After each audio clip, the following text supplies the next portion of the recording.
O programa Trabalho Legal está no ar e nesta edição você vai ver como é trabalhar em uma empresa em que os familiares são patrões e empregados. Como ficam os dois lados dessa delicada questão. A Comissão de Minas e Energia da Câmara dos Deputados realizou audiência pública para debater a venda da Liquigás Distribuidora, subsidiária da Petrobras, que atua na comercialização, engarrafamento e distribuição do conhecido gás de cozinha. A negociação da estatal está na mira do Ministério Público do Trabalho. Trabalho nas alturas. Você vai conhecer como funciona a técnica de alpinismo industrial de acordo com as leis trabalhistas. Os profissionais desse ramo prestam serviços em áreas verticais ou planos inclinados e, por isso, precisam de segurança em dobro. O Trabalho Legal é o programa do Ministério Público do Trabalho em parceria com a Associação Nacional dos Procuradores do Trabalho. Trabalhar com parentes pode ter resultados positivos e negativos, não é? E quanto aos direitos trabalhistas, são iguais para parentes que trabalham juntos? Vamos em busca dos direitos do trabalhador que está nesta situação. Olha a Ana Cláudia. Quem a vê assim, conversando comigo, nem imagina que nesse lugar inspirador funciona uma empresa.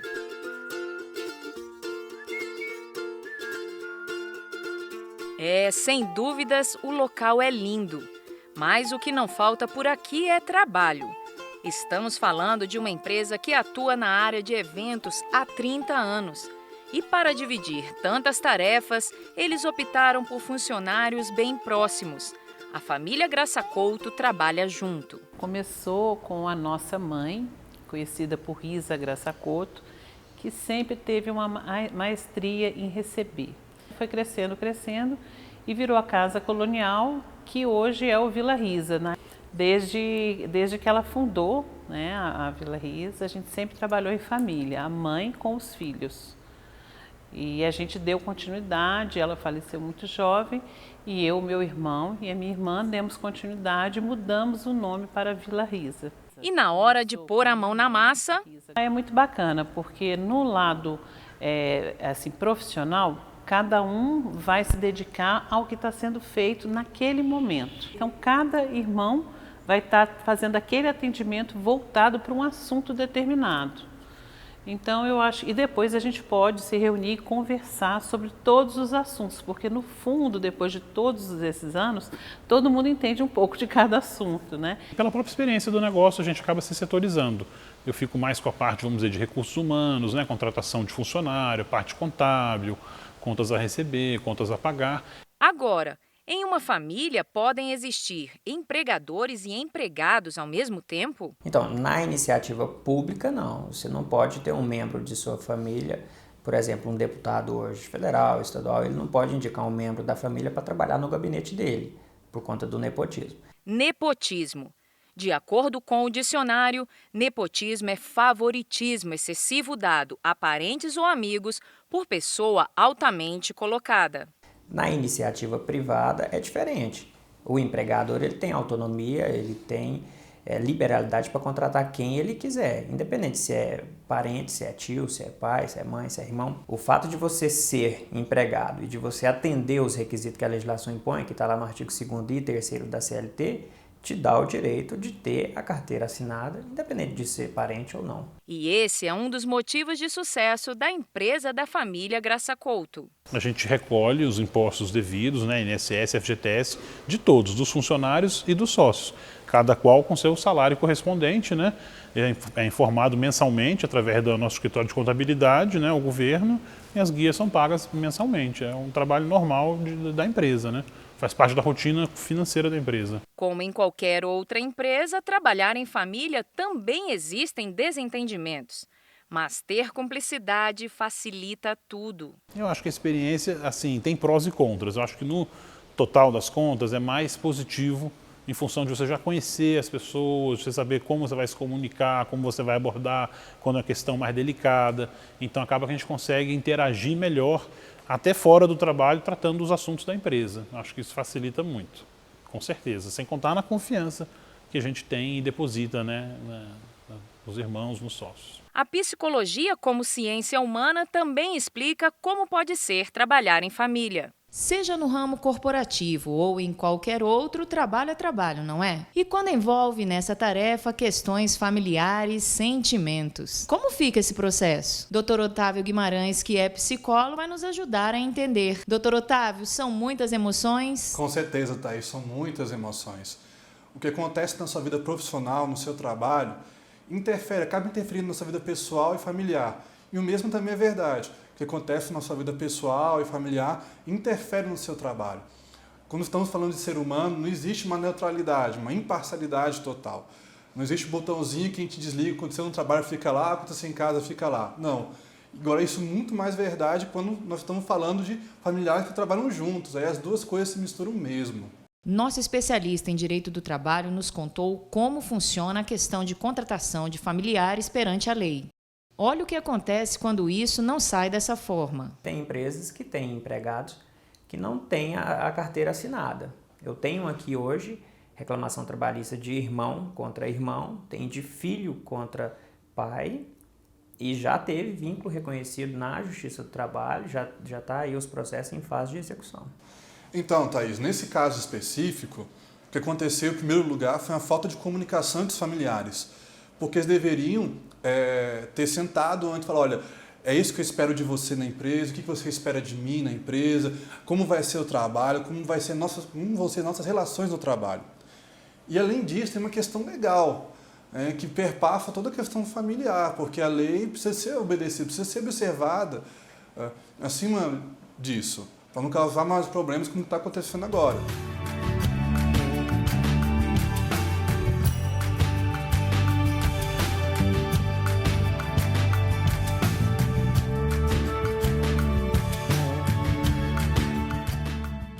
E agora é hora de saber o que chefes e patrões têm a dizer sobre o que está acontecendo nas empresas que lideram. Eles colocaram a boca no trombone para mandar recados aos empregados. Olha aí o que eles disseram.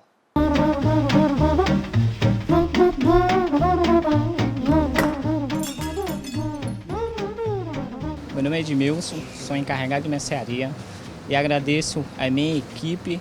São pessoas assíduas, são pessoas dedicadas ao trabalho, são pessoas motivadas e são pessoas que buscam objetivo na vida.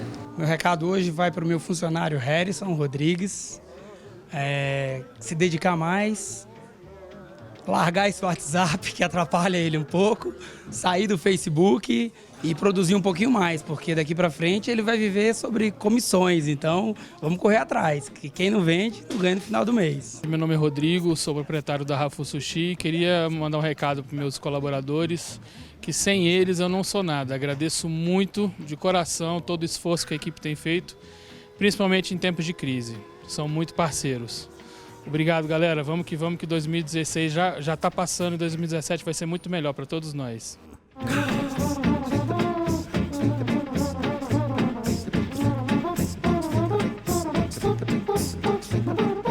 O Trabalho Legal faz agora uma pausa e vai mostrar depois do intervalo tudo sobre a audiência pública na Câmara dos Deputados sobre possíveis prejuízos que a venda da Liquigás pode gerar para trabalhadores da estatal.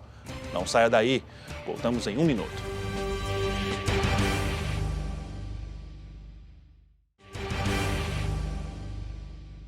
Preservar os direitos trabalhistas dos empregados. Esse é o objetivo do Ministério Público do Trabalho caso a distribuidora Liquigás seja vendida. A negociação pode causar desemprego no setor. A Petrobras iniciou a abertura do processo competitivo para a venda da Liquigás, segunda maior distribuidora de gás liquefeito de petróleo e uma das maiores comercializadoras do chamado gás de cozinha. A empresa está sendo avaliada pelas maiores concorrentes e por companhias internacionais do setor. O tema foi discutido em audiência pública realizada na Câmara dos Deputados. Teve a presença de parlamentares, trabalhadores da empresa, além de representante do Ministério Público do Trabalho, que está monitorando diretamente o assunto. Nós recebemos recentemente, agora em junho, a denúncia da Federação Nacional dos Trabalhadores em Empresas de Comércio de Petróleo e Derivados e autuamos um procedimento de investigação em São Paulo, pois é a sede da empresa Liquigás. Então, oficiamos já a diretoria da Liquigás, a diretoria da Petrobras, para que se manifeste e informe, preste esclarecimentos, e também ao CAD, em relação à concentração de mercado, e a Comissão de Valores Mobiliários. Com a privatização, cerca de 3.200 empregados diretos e 60 mil funcionários de revendas cadastrados pela Liquigás na Agência Nacional do Petróleo podem ser demitidos. Como o caso do Rogério, funcionário da empresa há quase 30 anos, ele também está preocupado com a situação. Preocupa muito, porque hoje, igual falaram lá dentro, a empresa antigamente era a Liquigás, a GIP, então, indiferente disso aí, hoje a empresa mudou muito. Os trabalhadores lá hoje da Liquigás mesmo têm toda a segurança. Então, é preocupado. Então, eu estou falando isso aqui porque eu estou no sindicato, mas eu estou sempre na empresa, estou vendo as coisas acontecer, entendeu? Então, eu acho que para os trabalhadores a venda não vai ser bom, não. E Deildo, também funcionário, lamenta a privatização e reafirma que a situação deixa todos os trabalhadores sem rumo certo. O momento dos trabalhadores hoje, no momento, eles estão sem saber o que fazer. E não tem pessoas, somente o sindicato que está apoiando, que foram na porta, fez uma paralisação para ver os trabalhadores que eles achavam. Os trabalhadores estão... no momento eles estão indecisos, entendeu? Porque todos têm famílias, tem muitos concursados que saiu do emprego para entrar na empresa e hoje estão sem segurança. O que eles pedem é que a empresa que tiver de comprar a Liquigás e a Petrobras respeite no momento que eles estão passando, porque cada dia que passa as coisas estão ficando difíceis. Segundo a presidente do Sindicato do Comércio de Minérios e Derivados de Petróleo, além da privatização com a demissão dos trabalhadores, outro fator comprometedor é a falta de segurança dos funcionários. O mercado do gás ele é um mercado extremamente prostituído por empresas que não têm essa preocupação com a segurança, né? Não tem a preocupação também com para onde que elas estão levando esse gás ou quem é que compra esse gás. Nós temos situações, por exemplo, em alguns estados, onde as milícias é que fazem o trabalho de revenda de gás. E isso para o trabalhador também é complicado, porque dentro das distribuidoras de gás, muitas vezes entram pessoas lá dentro, milicianos lá dentro, exigindo certas condições dessas empresas que não querem saber e querem vender. De acordo com a procuradora Carolina Mercante, o Ministério Público do Trabalho é contra esse tipo de privatização, principalmente por prejudicar diretamente o trabalhador. Na realidade, o MPT também objetiva a não dilapidação do patrimônio público, porque como foi dito aqui em audiência por alguns representantes, a empresa é lucrativa, é competitiva no mercado, então o MPT, de uma forma global, também intenciona evitar esse tipo de privatização prejudicial à sociedade e, em especial, aos trabalhadores, evitar a demissão em massa, porque sabemos que o setor privado contrata menos empregados e remunera de forma inferior às estatais. A Câmara dos Deputados ainda não marcou nova audiência para dar andamento ao processo de venda da Liquigás.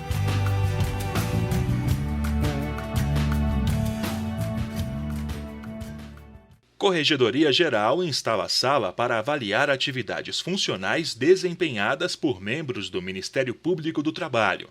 A intenção é fazer as inspeções e correições sem necessidade de deslocamento. A sala de correição virtual veio para facilitar. Com isso, nós podemos ter acesso aos processos que estão em curso no Brasil todo.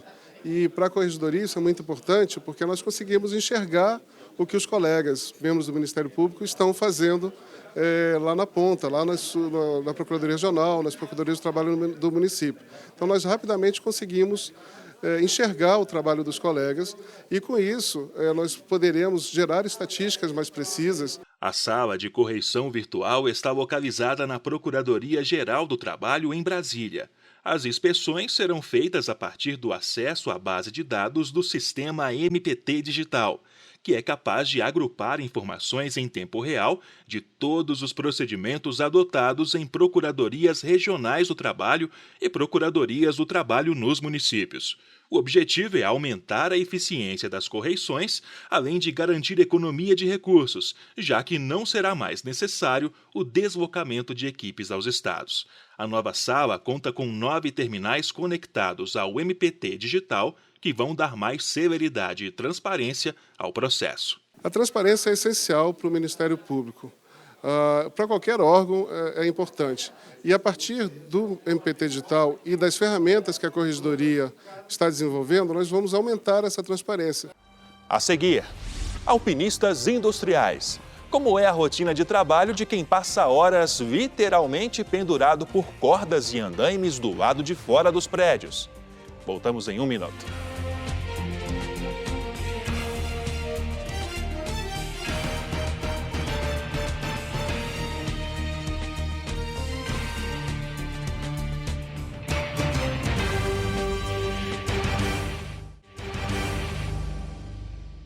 Imagine só como deve ser o dia a dia de muitos trabalhadores que não trabalham com os pés no chão.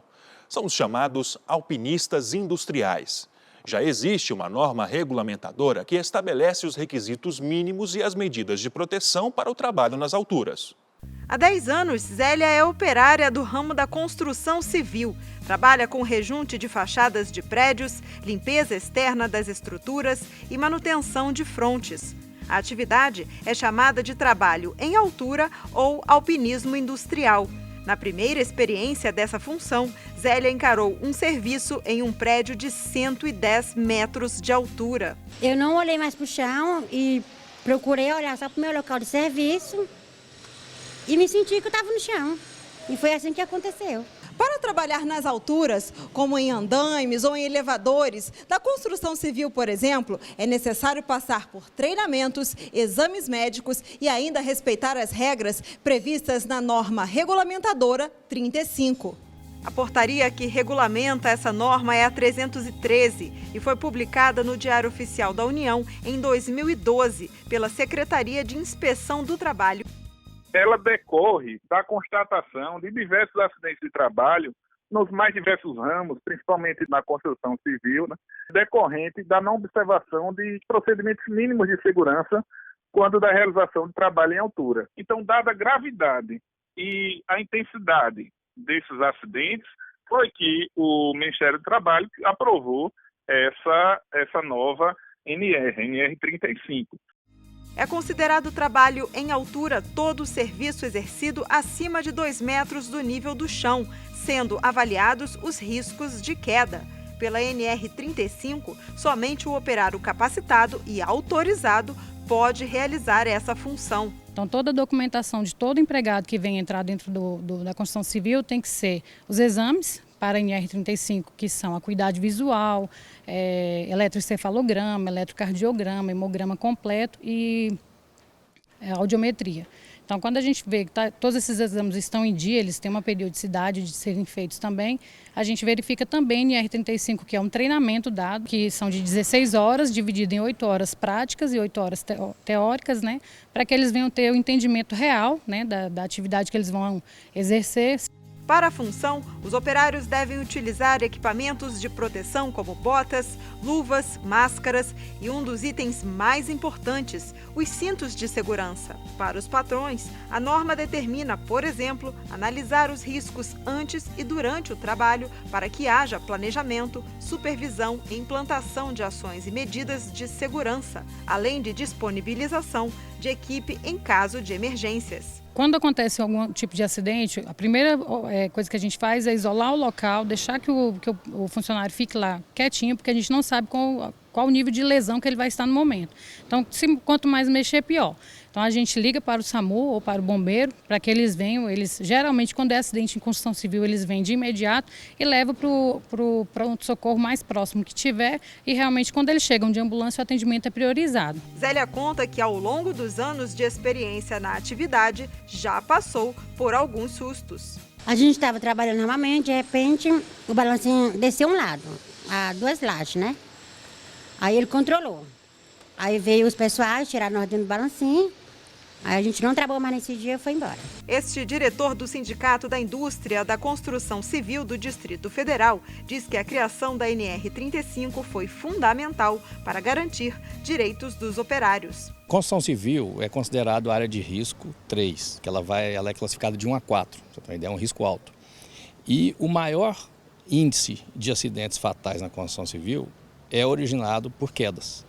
Então essa norma veio disciplinar tudo isso, até porque com esses novos equipamentos que vão sendo introduzidos na construção, novos equipamentos de proteção individual e proteção coletiva, então essa norma veio trazer todo um arcabouço para que seja cumprido pelas empresas. O procurador do trabalho alerta como os operários podem denunciar as negligências dos empregadores. A responsabilidade primária, principal, é sempre do empregador. Isso não significa que o empregado não tenha responsabilidade. Claro que ele tem responsabilidade também. Ele deve observar as normas de segurança, sob pena de ser punido pelo empregador. Ainda que o empregador alegue e comprove que foi o empregado que não cumpriu as normas de segurança, ainda assim ele está sujeito a ser responsabilizado judicialmente, porque ele tem a obrigação de fiscalizar. Essa saída de atribuir a responsabilidade ao trabalhador é usual, mas isso não tem respaldo da Justiça do Trabalho, nem do Ministério Público do Trabalho. Estamos sempre atentos, temos inquéritos, termos de compromisso, onde a gente exige o cumprimento da NR35, como das demais NRs. A segurança no trabalho é fundamental e protegida por lei. Lidar com esse tipo de tarefa não é nada fácil. A gente tem a equipe, né, de administração da obra, que toda orientada a, sempre que ocorrer um caso de falta nessa questão, né? A gente orientar o operário a usar o cinto ou qualquer tipo de equipamento de segurança, né? E a gente tem uma técnica de segurança específica para esse fim, que quando está na obra, está exclusivamente para isso, né? Então ela fica exclusivamente olhando, observando o trabalho dos operários e orientando caso ela veja algum problema que possa ter, né? Apesar de a construção civil ser um ambiente onde há predominância de homens, a Maria Lucimar garante que são as mulheres que têm menos medo na hora de executar o trabalho em altura. Eu vejo homem falar que não tem coragem de subir onde nós sobe não, né? E nós nunca falamos para os homens que não tem coragem, não. O chefe da Maria Lucimar aprova e elogia o trabalho das operárias na construção civil. Afirma que as mulheres são muito responsáveis quando trata-se da preocupação com a segurança durante a função. Se você pegar uma equipe de 200 operários, né, isso dá o que dá mais de 10% dos operários já são mulheres. Então elas ajudam muito na limpeza, nessa área de rejunte, né? Então entrando devagarzinho, a gente já teve mulher pedreira, já teve mulher em outras profissões, né, dentro da obra, mas já é um mercado em evidência já. Elas são bem mais cuidadosas, né, com algumas coisas, enfim, para a gente é bom também, né?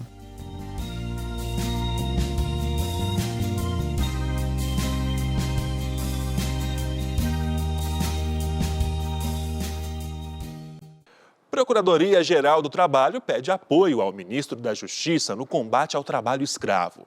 A preocupação é com um projeto de lei que reduz a punição para quem adota essa prática. O pedido de apoio foi feito pela vice-procuradora-geral do Trabalho, Cristina Brasiliano. O evento realizado em Brasília contou com a presença de diversos membros do Ministério Público Brasileiro e integrantes do Conselho Nacional dos Procuradores Gerais.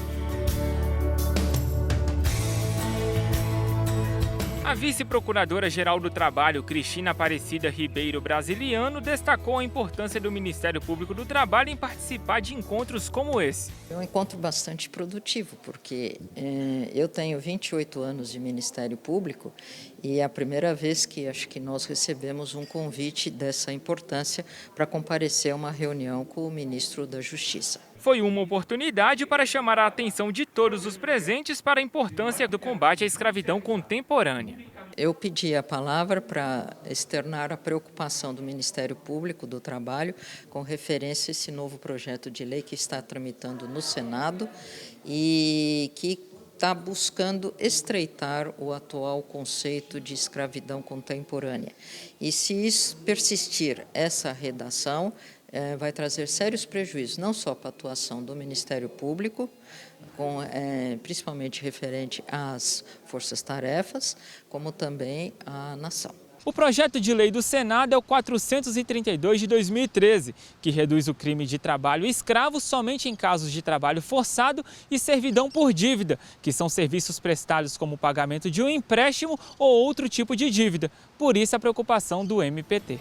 Agora, vale lembrar que o artigo 149 do Código Penal estabelece ainda outras duas situações em que fica caracterizado o crime: casos de trabalho em condições degradantes e sob jornada exaustiva. O ministro da Justiça, Alexandre Moraes, garantiu apoio às demandas dos membros do Ministério Público.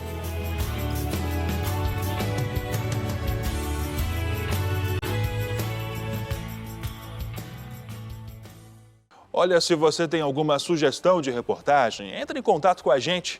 Envie um e-mail para trabalholegal.pautas@gmail.com. E as informações sobre o Ministério Público do Trabalho não param por aqui. Acesse nosso site www.mpt.mp.br e também o Facebook ou o canal no YouTube. Esta edição fica por aqui. Não perca o programa da próxima semana. Vamos falar de um assunto que interessa a muitos brasileiros: direitos humanos. Uma ótima semana para você.